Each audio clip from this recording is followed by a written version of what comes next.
आज हम डिस्कस करेंगे क्लास 8 साइंस का चैप्टर नंबर 2 जिसका नाम है माइक्रो ऑर्गेनिजम्स फ्रेंड एंड फो।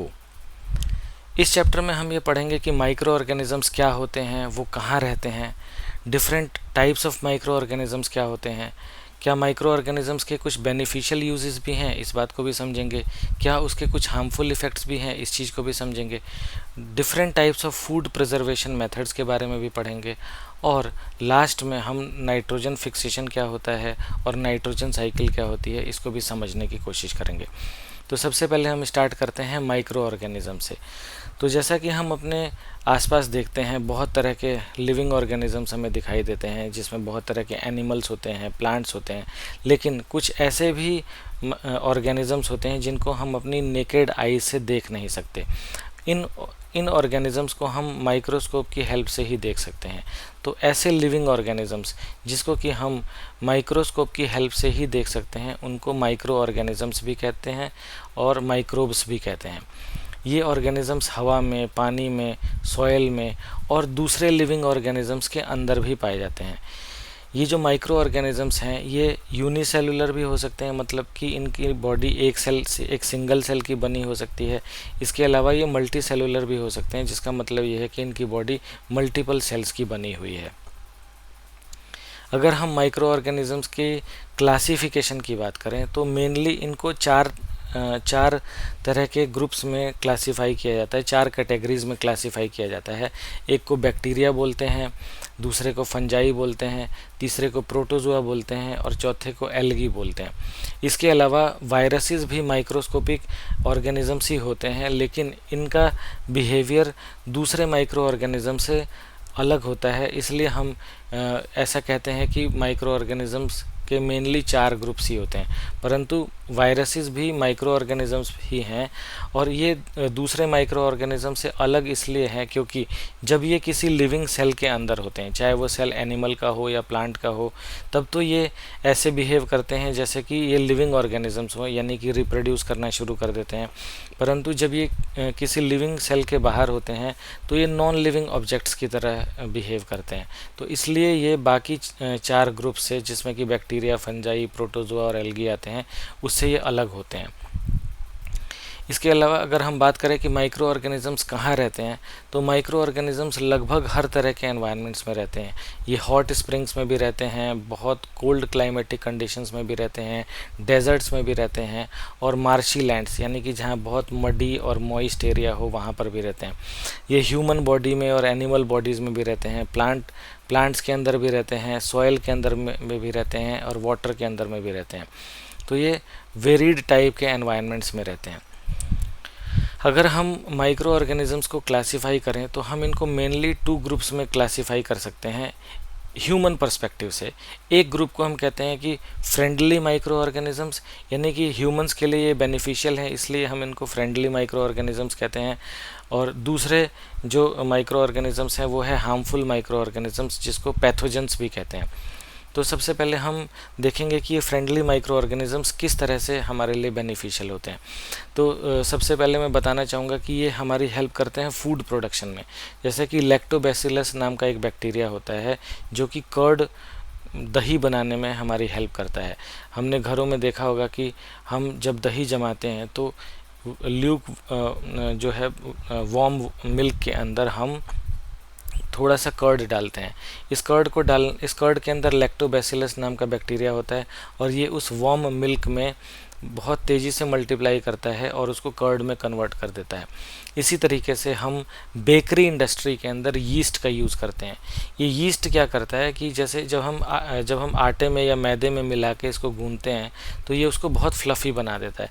ये करता क्या है कि उस आटे के अंदर या मैदे के अंदर मौजूद जो ग्लूकोज होता है उसको फर्मेंट करता है और इस प्रोसेस के दौरान, इस फर्मेंटेशन की प्रोसेस के दौरान ये कार्बन डाइऑक्साइड प्रोड्यूस करता है और वो कार्बन डाइऑक्साइड जो गैस है वो इस आटे के अंदर या इस गूंदे हुए आटे के अंदर ट्रैप होकर के उसको फ्लफ़ी बना देती है। और इस फ्लफ़ी आटे की हेल्प से हम बेकरी के प्रोडक्ट्स बनाते हैं, ब्रेड्स बनाते हैं, केक्स बनाते हैं, एट्सेट्रा। इसके अलावा हम यीस्ट का इस्तेमाल करते हैं large scale production of alcohol में या वाइन में, हम इंडस्ट्रीज़ में इसका इस्तेमाल करते हैं। यीस्ट क्या करता है कि शुगर को कन्वर्ट कर देता है अल्कोहल के अंदर, और इस कन्वर्जन प्रोसेस को, जिसमें कि यीस्ट शुगर के ऊपर एक्ट करके उसको अल्कोहल में कन्वर्ट कर देता है, इस प्रोसेस को फर्मेंटेशन बोलते हैं। इसके अलावा माइक्रो ऑर्गेनिजम्स का हम इस्तेमाल मेडिसिन्स बनाने में भी करते हैं। स्पेसिफिकली कहें तो एंटीबायोटिक्स बनाने में करते हैं, जैसे कि पेनिसिलिन नाम का एक एंटीबायोटिक होता है जो कि पेनिसिलियम नाम के एक फंगस की हेल्प से बनाया जाता है। इसके अलावा स्ट्रेप्टोमाइसिन एक एंटीबायोटिक है जो कि एक बैक्टीरिया होता है जिसका नाम है स्ट्रेप्टोमाइसीज, उसकी हेल्प से ये बनाया जाता है। इसके अलावा हम वैक्सीन्स का इस्तेमाल इसके अलावा हम माइक्रो ऑर्गेनिजम्स का इस्तेमाल वैक्सीन्स बनाने में भी करते हैं। इसमें करा ये जाता है कि कोई भी एक पर्टिकुलर माइक्रो ऑर्गेनिज़म लेकर के उसको डेड या उसको वीक बना करके ह्यूमन या एनिमल बॉडी में इंजेक्ट कर देते हैं। अब जो वो ह्यूमन है जिसके अंदर इंजेक्ट करा है या वो एनिमल जिसके अंदर इंजेक्ट करा है, उसके अंदर एक डिफेंस, बॉडी का नेचुरल डिफेंस मैकेनिज़्म होता है जो कि हमारे ब्लड के अंदर होता है। और ये जो नेचुरल डिफेंस मैकेनिज़्म है ये क्या करता है कि उन माइक्रो ऑर्गेनिजम्स के ख़िलाफ़ एंटीबॉडीज़ बनाता है, और ये एंटीबॉडीज़ जो है उस माइक्रो ऑर्गेनिज़म को किल कर देती हैं। जब ये एंटीबॉडीज़ बना रहा होता है तो उस समय पर ये कुछ मेमोरी सेल्स भी बना देता है ये जो मेमोरी सेल्स हैं वो याद रखती हैं कि जब ये वाला माइक्रोब शरीर में एंटर करेगा तो हमें फटाफट इस तरीके से एंटीबॉडीज़ बना देनी है। तो इस मेमोरी सेल्स की वजह से हम फ्यूचर में भी उस माइक्रोब के हमले से बच जाते हैं। तो जब भी अगर वो पर्टिकुलर माइक्रोब हमारे शरीर पर हमला करेगा तो हमारे शरीर में जो पहले से मौजूद मेमोरी सेल्स हैं वो बहुत जल्दी एंटीबॉडीज़ बना देंगी उन माइक्रोब्स के ख़िलाफ़, और वो एंटीबॉडीज़ उन माइक्रोब्स को किल कर देते हैं। तो इस तरीके से ही हम वैक्सीनेशन का मतलब वैक्सीन्स बनाते हैं, और वैक्सीन्स बना करके अपने आप को एक लंबे समय तक या कुछ बीमारियों के लिए तो ये पूरी लाइफ लॉन्ग ही जो ये जो मेमोरी सेल्स हैं पूरी लाइफ लॉन्ग हमारी बॉडी के अंदर मौजूद रहती हैं और उस बीमारी से हमें प्रोटेक्ट करके रखती हैं। परंतु कुछ जो मेमोरी सेल्स हैं वो कुछ सालों के बाद डिस्ट्रॉय हो जाती हैं, तो इसलिए हमें बूस्टर डोज की ज़रूरत पड़ती है वैक्सीनेशन के। अदरवाइज़ कुछ वैक्सीनेशंस ऐसी होती हैं जिसमें कि हमें लाइफ लॉन्ग प्रोटेक्शन ही मिल जाती है। एक साइंटिस्ट थे एडवर्ड जेनर, जिन्होंने 1798 में स्मॉल पॉक्स का वैक्सीन जो है वो डिस्कवर किया था। अच्छा, ये हमने 4 यूजेस माइक्रो ऑर्गेनिजम्स के डिस्कस करे। इसके अलावा माइक्रो ऑर्गेनिजम्स जो हैं एग्रीकल्चर में भी हमारी हेल्प करते हैं। एक बैक्टीरिया होता है जिसका नाम है राइजोबियम, जो कि लेग्यूमिनस प्लांट्स जिसका एग्जांपल पी और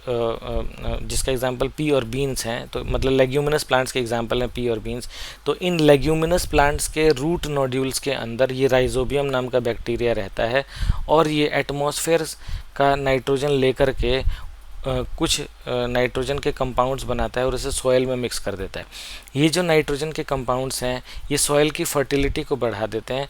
प्लांट्स इसका इस्तेमाल कर सकते हैं, जिसकी वजह से हमारी क्रॉप की यील्ड बढ़ जाती है। तो इसलिए ये जो नाइट्रोजन फिक्सेशन है ये हमारे सॉइल की फर्टिलिटी को बढ़ाता है, इसलिए हमारी एग्रीकल्चर में हेल्प हो जाती है। इसके अलावा माइक्रो ऑर्गेनिजम्स हमारे एनवायरनमेंट को भी क्लीन करने में हमारी हेल्प करते हैं।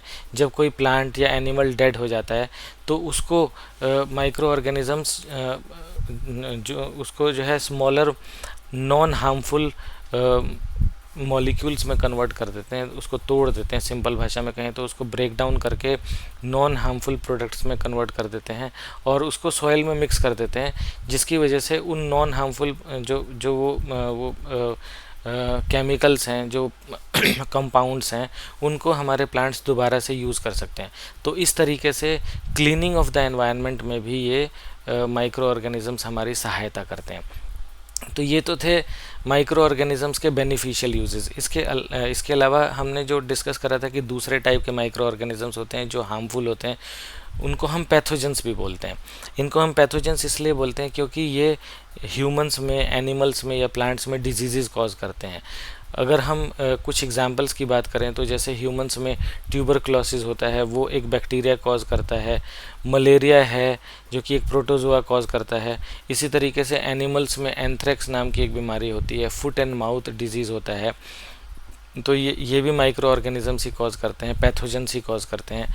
इसके अलावा प्लांट्स में सिट्रस कैंकर और रस्ट ऑफ व्हीट, ये जो बीमारियां हैं ये माइक्रो ऑर्गेनिजम्स प्लांट्स में कॉज करते हैं।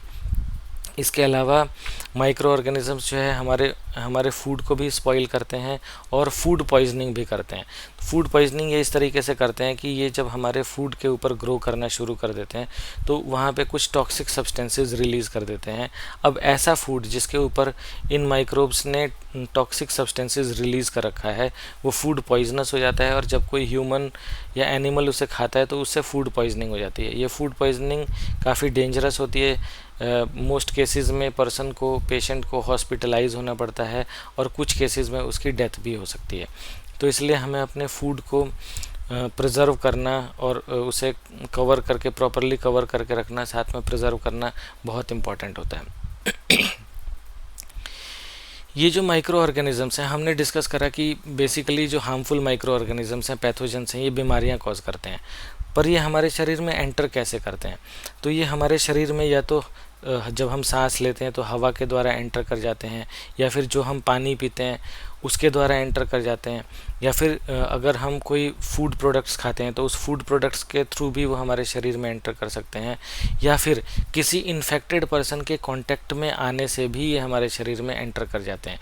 तो जब किसी इन्फेक्टेड पर्सन के कांटेक्ट में आने से जब कोई बीमारी दूसरे पर्सन को फैलती है, दूसरे से तीसरे पर्सन को फैलती है, तो ऐसी बीमारी को कम्युनिकेबल डिजीज़ कहा जाता है। जैसे ट्यूबरक्लोसिस इसका एग्जांपल है। जब हम किसी टीबी के पेशेंट के साथ उसके कांटेक्ट में आते हैं, उसके साथ फूड शेयर करते हैं, तो वो बीमारी किसी जो दूसरा पर्सन है जो कि हेल्दी पर्सन है उसको भी फैल जाती है। तो ऐसी डिजीज़ को हम कम्युनिकेबल डिजीज़ बोलते हैं, और इसमें ये बहुत ज़रूरी हो जाता है कि हम इन्फेक्टेड पर्सन के साथ एक प्रॉपर डिस्टेंस मेंटेन करें। उसके द्वारा यूज़ किए गए जो सामान है या फूड प्रोडक्ट है उसको हम यूज़ ना करें। तो इस तरीके से हम कम्युनिकेबल डिजीज़ के स्प्रेड को रोक सकते हैं। परंतु इसके अलावा जो बीमारियां हैं वो कुछ कैरियर्स के द्वारा भी फैलाई जाती हैं। कुछ एग्जांपल्स मैं देना चाहूँगा कैरियर्स के, जैसे कि हाउस फ्लाई है। ये एक कॉमन कैरियर है। ये क्या करती है कि जो हाउस फ्लाई जब किसी एनिमल एक्सक्रीटा के ऊपर बैठती है या फिर किसी गार्बेज के ऊपर बैठती है तो वहाँ से माइक्रो ऑर्गेनिजम्स इसके बॉडी पार्ट्स में स्टिक हो जाते हैं, और जब यही हाउस फ्लाई हमारे फूड के ऊपर बैठती है तो वो माइक्रो ऑर्गेनिजम्स हमारे फूड में ट्रांसफ़र हो जाते हैं, और जब इस कंटामिनेटेड फूड को हम कंज्यूम करते हैं तो हमें बीमारियां फैल जाती हैं। जैसे टाइफाइड या कॉलरा जो है इस तरीके से इस कंटामिनेशन ऑफ फूड से फैलती है, जिसको हाउस फ्लाई कैरी कर रही है। इसी तरीके से एक मलेरिया जो बीमारी है उसको एक्चुअली में कॉज तो एक प्रोटोजोआ करता है जिसका नाम है प्लाज्मोडियम, लेकिन उसका कैरियर होती है फीमेल एनोफिलीज मॉस्किटो। ये मॉस्किटो जब किसी इन्फेक्टेड पर्सन को काटती है तो उस काटने के दौरान में ये उस प्रोटोजोआ को, जिसका नाम प्लाज्मोडियम है, उसको लेकर के किसी जब हेल्दी पर्सन को काटती है तो उसके ब्लड स्ट्रीम में डाल देती है, जिससे कि उस पर्सन को भी मलेरिया की बीमारी हो जाती है। इसी तरीके से एक फीमेल एडीज़ मॉस्किटो होता है जो कि डेंगू के वायरस को एक पर्सन से दूसरे पर्सन में स्प्रेड करती है। तो ये वो कैरियर्स हैं जो कि बीमारी को जो कि मेनली तो कॉज कर रहा है, पैथोजेंस कॉज कर रहे हैं, हार्मफुल माइक्रो ऑर्गेनिजम्स कॉज कर रहे हैं, लेकिन ये कैरियर का काम करते हैं। ये एक जगह से दूसरी जगह पे इस बीमारी को फैलाने का काम करते हैं। क्योंकि ये माइक्रो ऑर्गेनिजम्स मतलब माइक्रो ऑर्गेनिजम्स जो है वो फूड के रास्ते से हमारे शरीर में एंटर कर जाते हैं, तो इसलिए हमें फूड को भी प्रिजर्व करना बहुत ज़रूरी होता है। तो अगर हम फूड प्रिजर्वेशन टेक्निक्स की बात करें तो उसमें बहुत सारे मेथड्स हैं, जिसमें जैसे फॉर एग्जांपल केमिकल मेथड है, इसमें हम सॉल्ट, एडिबल ऑयल्स का यूज़ करते हैं, या फिर कुछ प्रिजर्वेटिव्स होते हैं जैसे कि सोडियम बेंजोएट या सोडियम मेटाबाइसल्फाइड। ये जो है प्रिजर्वेटिव्स हैं, जब हम इसको फूड आइटम्स में मिला देते हैं तो ये हमारे फूड को प्रिजर्व करता है, उसको लंबे समय तक माइक्रो ऑर्गेनिजम्स के हार्मफुल अटैक से बचाता है। इसके अलावा हम मीट को, फिश को और रॉ मैंगो को प्रिजर्व करने के लिए नमक का इस्तेमाल करते हैं।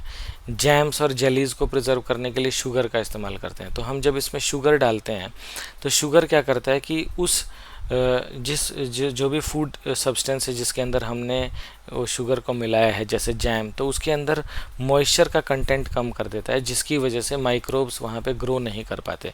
तो इस तरीके से शुगर भी जो है एज ए प्रिजर्वेटिव एजेंट इस्तेमाल किया जा सकता है। हम पिकल्स को, अचार जो है उसको बचाते हैं ऑयल के द्वारा और विनेगर के द्वारा। इसके अलावा एक और मेथड होता है जिसको हीट एंड कोल्ड ट्रीटमेंट बोलते हैं। जैसे कि हम घरों में दूध को बॉईल करते हैं, स्पेसिफ़िकली जब गर्मी होती है या फिर रेनी सीज़न होता है तो हम दूध को बॉईल करते हैं, जिससे कि हमारा दूध थोड़े लंबे समय तक उसको हम प्रिजर्व कर सकते हैं। या फिर हम फूड को रेफ्रिजरेटर के अंदर भी रखते हैं, इससे भी हमारा फूड लंबे समय तक प्रिजर्व रह जाता है। इसके अलावा एक प्रोसेस होता है जिसको हम पॉस्चराइजेशन बोलते हैं। इस प्रोसेस में हम क्या करते हैं कि दूध को 70 डिग्री सेल्सियस टेम्परेचर पे हीट करते हैं 15 से 30 सेकंड्स के लिए, और उसके बाद उसे सडनली चिल कर देते हैं और इस सडन चिलिंग की वजह से उसके अंदर माइक्रोब्स ख़त्म हो जाते हैं। तो जो हम मार्केट में हमें पैकेट्स में दूध मिलता है वो पॉस्चराइज्ड मिल्क होता है, मतलब कि उसको 70 डिग्री तक हीट करा 15 से 30 सेकंड के लिए और उसके बाद उसे सडनली चिल कर दिया ताकि माइक्रोब्स उसके किल हो जाएं, और इस प्रोसेस को हम पॉस्चराइजेशन बोलते हैं। इसको डिस्कवर किया था लुईस पॉस्चर ने, इसीलिए इस प्रोसेस का नाम ही पॉस्चराइजेशन पड़ गया। तो ये भी एक तरीका है फूड को प्रिजर्व करने का। और इस पॉस्चराइजेशन की वजह से ही जो पैकेट में हमें मिल्क मार्केट के अंदर मिलता है उस मिल्क को हम डायरेक्टली बिना बॉईल किए हुए भी इस्तेमाल कर सकते हैं, बिकॉज़ वो माइक्रोब फ्री होता है। इसके अलावा हम सील्ड पैकिंग करके भी, जैसे एयर टाइट पैकेट्स में भी फूड प्रोडक्ट्स को पैक करके हम फूड को लंबे समय तक प्रिजर्व रख सकते हैं। अब हम बात करते हैं नाइट्रोजन फिक्सेशन की और नाइट्रोजन साइकिल की। तो जैसा कि हमने पहले भी डिस्कस किया था कि राइजोबियम नाम का एक बैक्टीरिया होता है जो कि लेग्यूमिनस प्लांट्स के रूट नोड्यूल्स के अंदर रहता है, और ये एटमॉस्फेयर से नाइट्रोजन को लेकर के उसे नाइट्रोजन के कंपाउंड्स में कन्वर्ट करके सॉइल में मिक्स कर देता है, और इसी प्रोसेस को हम नाइट्रोजन फिक्सेशन बोलते हैं। कुछ ब्लू ग्रीन एल्गी भी होते हैं, वो भी नाइट्रोजन फिक्सेशन का काम करते हैं। इस नाइट्रोजन फिक्सेशन से सॉइल की फर्टिलिटी बढ़ जाती है, बिकॉज उन नाइट्रोजन कंपाउंड्स को प्लांट्स यूज़ करते हैं अपने प्रोटीन्स का निर्माण करने में। तो इस प्रोसेस को हम नाइट्रोजन फिक्सेशन बोलते हैं। कभी कभी लाइटनिंग के द्वारा भी, बिजली कड़कने से भी एटमॉस्फेयर से नाइट्रोजन जो है वो सॉइल में फिक्स हो जाता है, और इससे भी सॉइल की फर्टिलिटी बढ़ती है। तो ये तो था नाइट्रोजन फिक्सेशन। इसके अलावा अगर हम बात करें नाइट्रोजन साइकिल की, तो उसके बारे में मैं ये बताना चाहूँगा कि जो हमारा एटमॉस्फेयर है उसके अंदर, उस एटमॉस्फेयर में करीब 78% जो है उसका कॉन्स्टिट्यूएंट है वो नाइट्रोजन है, वो गैस की फॉर्म में होता है। तो ये जो नाइट्रोजन होता है ये बहुत सारे कंपाउंड्स का एक बहुत ही इसेंशियल पार्ट होता है। जैसे कि प्लांट्स में क्लोरोफिल पाया जाता है, उसका ये एक इसेंशियल कॉन्स्टिट्यूएंट है नाइट्रोजन। इसके अलावा हमारी बॉडी में या प्लांट्स की बॉडी में जो प्रोटीन्स होते हैं उसका ये इसेंशियल पार्ट्स होता है। कुछ विटामिन्स का इसेंशियल पार्ट होता है नाइट्रोजन। इसके अलावा न्यूक्लिक एसिड का इसेंशियल पार्ट होता है नाइट्रोजन। तो हमारे बॉडी में इन सभी कंपाउंड्स को, चाहे वो क्लोरोफिल हो, चाहे वो विटामिन्स हो, चाहे वो न्यूक्लिक एसिड हो, चाहे वो क्लोरोफिल हो, इन सब को बनाने के लिए नाइट्रोजन तो चाहिए। परंतु हम इस नाइट्रोजन को डायरेक्टली जो है एटमॉस्फेयर से ले नहीं सकते। इसमें हमारी हेल्प करते हैं माइक्रो ऑर्गेनिजम्स। ये क्या करते हैं कि जैसे ये जो अभी हमने डिस्कस करा नाइट्रोजन फिक्सेशन के बारे में, तो ये जो माइक्रो ऑर्गेनिजम्स हैं ये नाइट्रोजन को एटमॉस्फेयर से लेकर के कुछ एटमॉस्फेयर से लेकर के नाइट्रोजन के कंपाउंड्स होते हैं जिसको नाइट्रेट्स बोलते हैं, उसमें कन्वर्ट करके सॉइल में मिक्स कर देते हैं। और लाइटनिंग के द्वारा भी यही प्रोसेस होती है कि जो एटमॉस्फेयर का नाइट्रोजन है वो नाइट्रेट्स में कन्वर्ट होकर के सॉइल में मिक्स हो जाता है। इन नाइट्रेट्स को प्लांट्स एब्जॉर्ब कर लेते हैं और वो यूज़ करते हैं अपने वेरियस प्रोटीन्स बनाने में, अपने वेरियस प्लांट प्रोटीन्स बनाने में। और जब एनिमल्स जो है उन प्लांट्स को खाते हैं तो वो नाइट्रोजन कंपाउंड्स उनके अंदर चला जाता है और वो उन नाइट्रोजन कंपाउंड्स को यूज़ करके अपनी बॉडी के स्पेसिफिक प्रोटीन्स बना सकते हैं। परंतु जब ये एनिमल्स और प्लांट्स डेड हो जाते हैं तब उस टाइम पे माइक्रो ऑर्गेनिजम्स उनको डिकम्पोज करके अमोनिया में कन्वर्ट कर देते हैं और उस अमोनिया को निट्रीफाइंग बैक्टीरिया जो है दोबारा से नाइट्रेट्स में कन्वर्ट करके सॉइल में मिक्स कर देते हैं। तो हमने ये देखा कि सॉइल से जो है वो नाइट्रेट्स, सॉइल में जो नाइट्रेट्स मिक्स हुए उन नाइट्रेट्स को प्लांट्स ने यूज़ करा, उन प्लांट्स को जिन एनिमल्स ने खाया उन एनिमल्स ने फिर उस नाइट्रेट्स को यूज़ करा। बट जब ये प्लांट्स और एनिमल्स डेड हुए तब दोबारा से माइक्रो ऑर्गेनिजम्स की एक्टिविटी से ये एनिमल्स और प्लांट्स दोबारा से नाइट्रेट्स में कन्वर्ट हो गए। मतलब इन प्लांट्स और एनिमल्स के अंदर प्रोटीन्स थे, उसके अंदर जो नाइट्रोजन थी उसको दोबारा से डिकम्पोज करके माइक्रो ऑर्गेनिजम्स ने नाइट्रेट्स में कन्वर्ट करके सॉइल में मिक्स कर दिया दोबारा से। और इसी नाइट्रेट का कुछ पार्ट जो है डीनाइट्रीफाइंग बैक्टीरिया क्या करते हैं, उनको डीनाइट्रीफाइंग बैक्टीरिया बोलते हैं। ये क्या करते हैं कि उसको गैशियस नाइट्रोजन में कन्वर्ट कर देते हैं और वो दोबारा से एटमॉस्फेयर में चला जाता है। तो हमने ये देखा कि ये एक साइकिल है, मतलब एटमॉस्फेयर से नाइट्रोजन जो है वो सॉइल में गया नाइट्रेट्स की फॉर्म में, और इन नाइट्रेट्स को कुछ डीनाइट्रीफाइंग बैक्टीरिया जो है वो दोबारा से नाइट्रोजन में कन्वर्ट करके और एटमॉस्फेयर के अंदर सेंड कर देते हैं।